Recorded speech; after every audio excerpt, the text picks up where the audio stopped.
Donald Trump's mega bill is sputtering amid public backlash to its giveaways to the super rich. Now Republicans scrambling to save it from GOP defections, with a vote possibly happening this weekend. The New York Times calling the bill more regressive than any major law in decades. Massive tax breaks to the wealthy, while around 15 million people would stand to lose their health care. Acclaimed New Yorker writer Evan Osnos is here with us. He's been writing about inequality for a long time. The real-world backlash to exorbitant wealth on display in Venice right now, where the $50 million wedding of Jeff Bezos is sparking protests. This banner reads, "If you can't rent Venice, or if you can rent Venice for your wedding, you can pay more taxes." The super rich arriving in style on their mega yachts, like Bezos' own $500 million yacht. It's longer than a football field. Other yachts also arriving, these owned by an Amazon investor and the owner of the Jacksonville Jaguars. That's what's happening overseas. Here in the U.S., though, Americans opposing Trump's bill and its giveaways to the rich by 21 points. Joining me, Evan Osnos, writer with The New Yorker. His book, The Haves and Have-Yachts, dispatches on the ultra-rich. Evan, look, Republicans are scrambling to push this enormous tax cut and sort of reshaping of the social safety net through, while we have this split screen with many of our celebrities and well-known ultra-rich arriving to party it up this weekend. What does this moment tell you about what we've become as a country?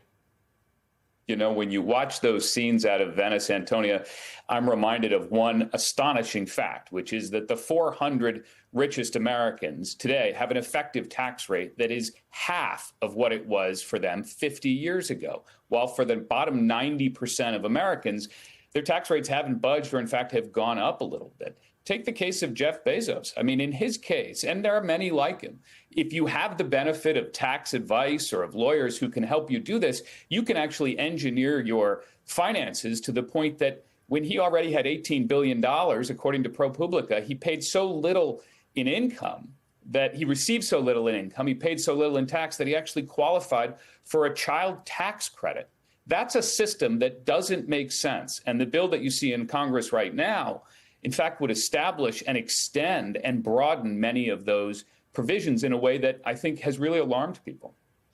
That bill, the more people hear about it, the more they seem to dislike it. But at the same time, Republicans do not, in many cases, seem very afraid of being held accountable by those same voters, of having to answer for this when the midterms come. Are we at a point in our system where it simply doesn't seem to matter? You know what I think is actually happening, Antonia, is there's an old saying that the taxes are almost deliberately complex. They're made to seem so bewildering and incomprehensible that there was a Senator, Carl Levin, used to call them "my eyes glaze over" bills, MIGOs, because they were almost designed to make people tune out. But I think at a certain point, and this is in some ways what a spectacle like what we're seeing in Venice drives home, is that for people, this becomes more than abstract. Look, half of American adults today say they can't afford a $1,000 emergency expense. I think people will tell you, this is pretty clear in surveys, that they're more pessimistic about their personal financial condition than they were even during the financial crisis. There is the accumulated effect of a precarious sensation. And I think that there are certainly members, Republican members in Congress, who are banking quite simply on the fact that this bill is so big, that it's so encompassing, that it will blind people to the details within. But I think that's all the more reason why you're seeing places like the Center for American Progress that are calling this explicitly the largest transfer of wealth from the working class to the ultra-rich in the nation's history. The details matter, and the details are pretty astonishing. We have some sound from Jeff Bezos defending his wealth. I want you to take a listen and react on the other side. So instead of the Forbes list, it ranks you by your own wealth. So, you know, Amazon's market cap is $2.3 trillion today. I own about, 200 billion-ish of it.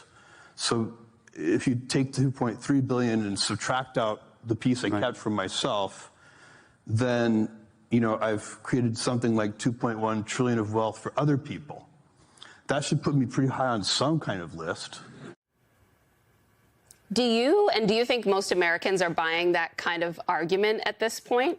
Or has greed kind of just become a core part of our country's identity?